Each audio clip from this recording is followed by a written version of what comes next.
Alright, greetings everyone. So we've finished preparing our chassis for install.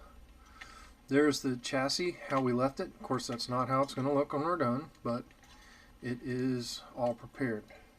And it looks like a mess of wires. But we're getting ready to get some more mess of wires. So what I've done is we're preparing to build the hilt adapter, and I've cut 3 pieces of wire longer than the saber because this chassis will go out the aft end of the saber, so you have to cut these wires a little long initially. But the wires that I cut, one red 22 gauge PTFE wire, one black PTFE 22 gauge wire, and I use 26 gauge for data. You can use 30 gauge for data. The gauge really doesn't matter. 26 is a little bit tougher and a little bit easier to solder onto the pads sometimes than 30. 30 can, the small gauge of 30 is a little tricky. I like 26 for data, but it doesn't really matter. I have my custom Saber Shop Neopixel connectors. I also have more pins because these are the 7-pin connectors and I'm going to make them 11-pin. We have our 1-inch hilt adapter, which is going to be going inside the hilt. That's my 1-inch 11-pin adapter. This is also available from the custom Saber Shop. I of course have solder, flux, and for this assignment we're going to need the old helping hands. They help get this done. So here we go. Let's build the hilt adapter. Okay, we're back. We got the workspace picked up. This arrow that comes with your TCSS adapter, this target is your blade target. This goes inside your blade. So I'm just going to put that back in the bag until we go to build the blade. Now I'm not going to build the blade on this video. I already have a series on building the blade, and I ask you to please watch that.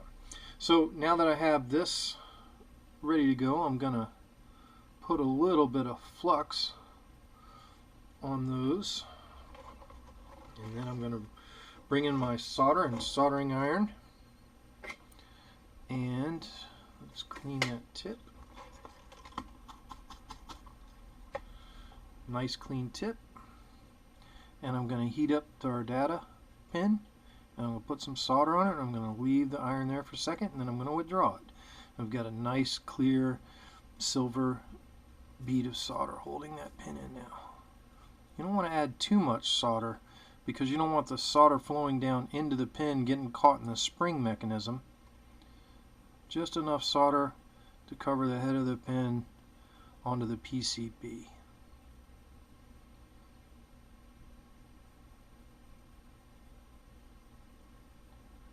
These are all the negatives on the middle ring that I'm working on now. I did do one positive there a second ago. If these touch, it's okay because there's continuity between them, so if you're worried about bridging the same ring, you're okay. Now what you don't want touching is this outside ring.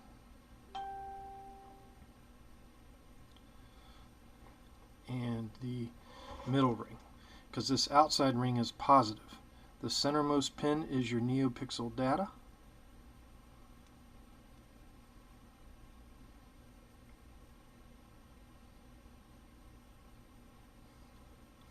And now I'm going to pre-tin these pads that will receive our wires. We'll get to that in a minute.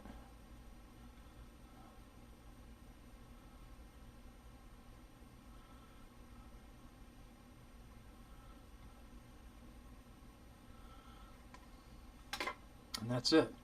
So the Neopixel adapter is assembled. I'm going to flip it over so you guys can see the underside.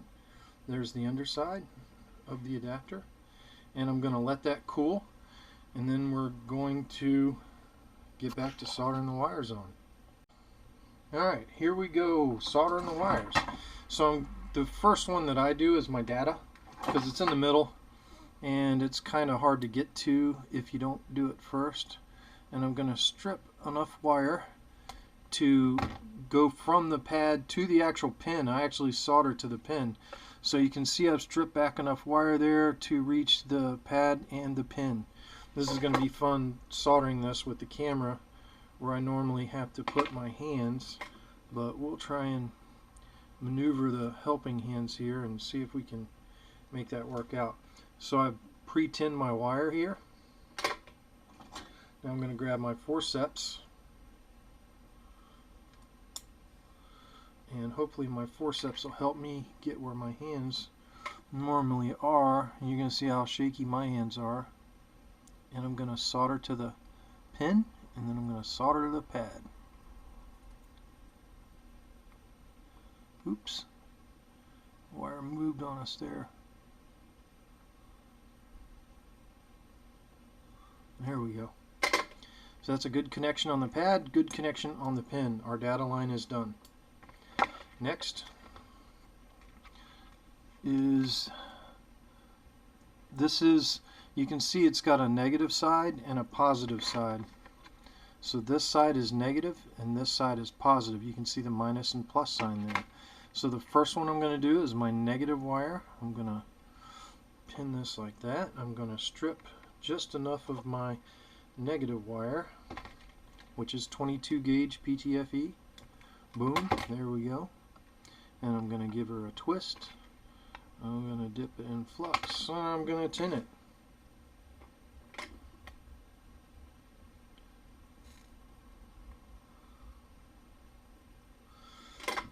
Now, what I do at this point is I take my needle nose pliers, and I'm going to give this a bend right at the strip mark, right there, just like that. Give it a bend, and you'll see why in a second. I actually cover both pads with my wire. You don't have to. You can go to one of them. I go to both of them. So I'm going to put my handy dandy forceps on here now. And now is where we'll really see my shaky hands pretty bad. So I'm going to,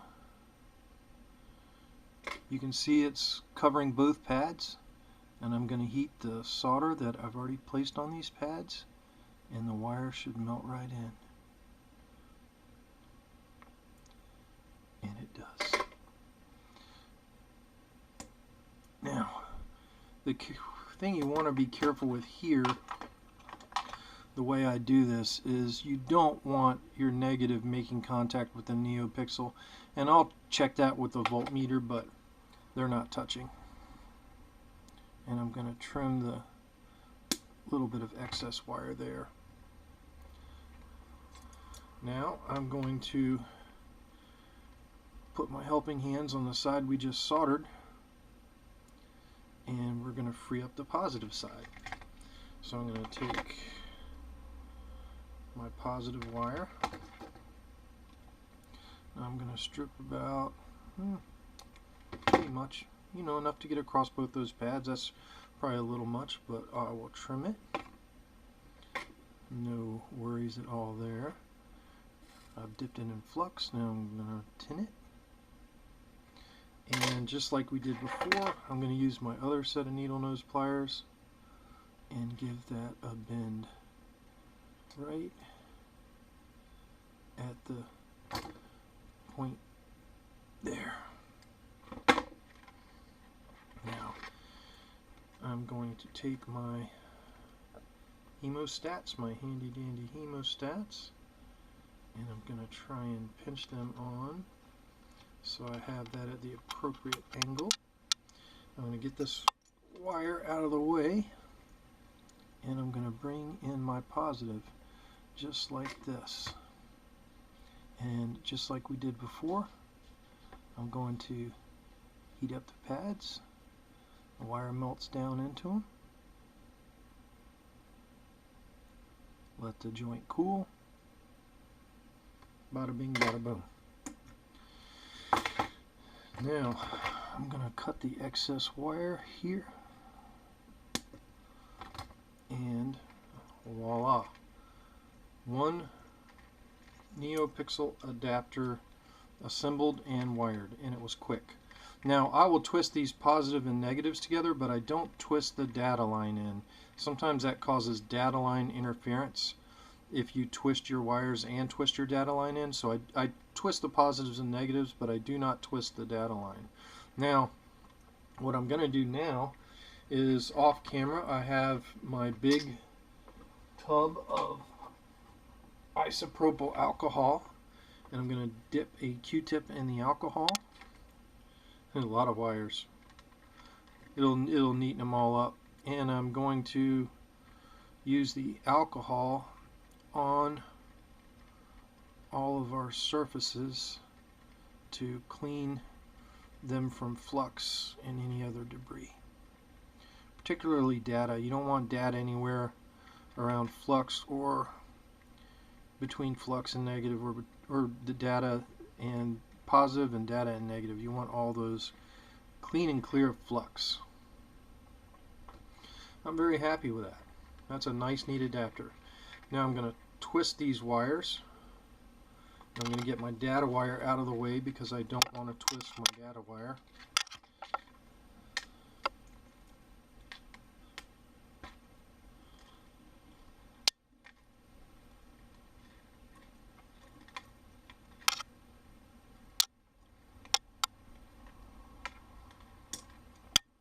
And these wires are way longer than they need to be.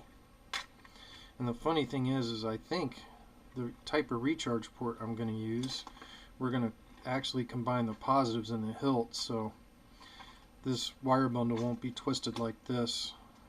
Actually, my positive from my recharge port will be twisted into the negative of my Neopixel. And then I have not twisted in the data line. But this makes it the bundle a little bit easier to handle, to take care of. But now what I would like to do is I'm going to use my multimeter and make sure we don't have any bridges that we're not supposed to have. So on my multimeter, this is my tone continuity test. So when you touch the two electrodes, you get tone. And I'm going to touch a positive pad and a negative. And I'm going to touch positive and data. And I'm going to touch negative and data. And again, negative and positive. Making sure I don't have any bridges. And I don't. But now what I'm going to do is I'm touching my positive pad here.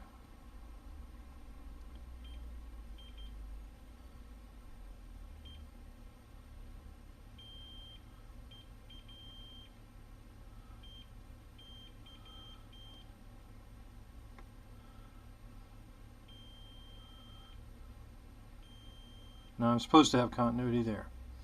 Of course, data. Good. And now negative.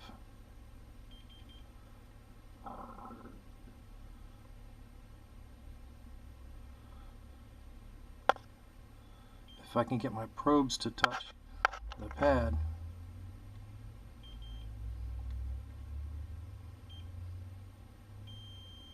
there we go.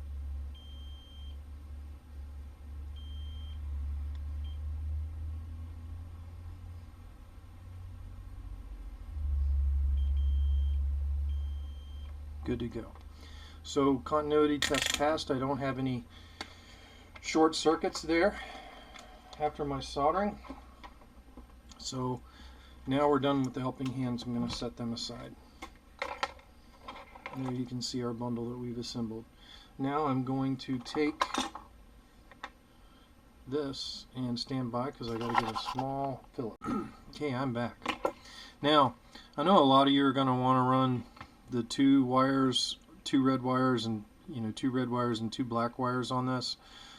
I use 22 gauge, and 22 gauge can carry the amp load of Neopixels, so can 20 gauge. The problem with 22 and 20 gauge wire in standard wire is that the jacket is so much larger. But on these Neopixel wires, the PTFE wires, the jacket is much thinner, but they are 22 gauge. So you can get away with running a single strand versus double strands. That makes that a lot neater. Now, in this 1-inch hilt adapter from the custom saber shop that holds our Neopixel Hilt side adapter. This takes the place of the old LED modules. There's two very small Phillips head screws in here, and I am removing those Phillips head screws so we can drop our Neopixel adapter in. There's holes for all the pins, and they line up like so, and you don't want to force it. You know, I might have a pin that's out of alignment or something, so you never want to force that. I'm trying to look at all my pins, make sure they're straight. That's not really wanting to go in, so I'm going to clear all my holes.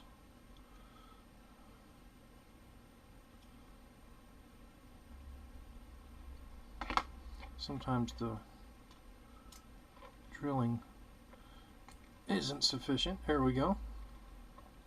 So I pushed my Neopixel adapter in through the holes.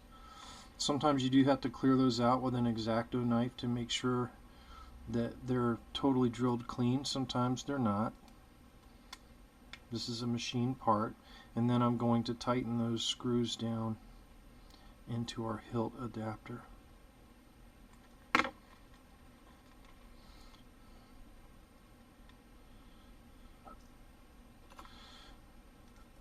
And the funny part is this hilt adapter is easy to set in because the hilt that we're wearing already has a set screw for the Neopixel adapter or the hilt adapter. So this will sit inside the hilt. The blade target comes and makes contacts with these pins. This is your data. This inner ring of pins is negative and this outer ring of pins is positive. So you want to make sure that you've wired those accordingly, and I have. My red is to positive, my black is to negative. Now I'm going to be doing something unique which I don't want to give away, but I minimized the amount of wires running into my chassis, and we're going to be running the red wire into the red wire from the recharge port into the red wire on the chassis that we built, and then we'll be running a single positive pigtail 22 gauge into the chassis to the soundboard. That's a way you can minimize wiring, is join common wires outside of the chassis inside the hilt somewhere. Just make sure that you have a good solid joint and that you're using heat shrink. It's a way to minimize wiring mess. Now some people may also use hot glue in here. I don't, because that way if I need to get to this stuff I can, and the way I build this, that's pretty tough with the 22 gauge wires. I mean, that's pretty tough as it is. So we're going to stop this video there. That is the Neopixel module built. On to the next phase.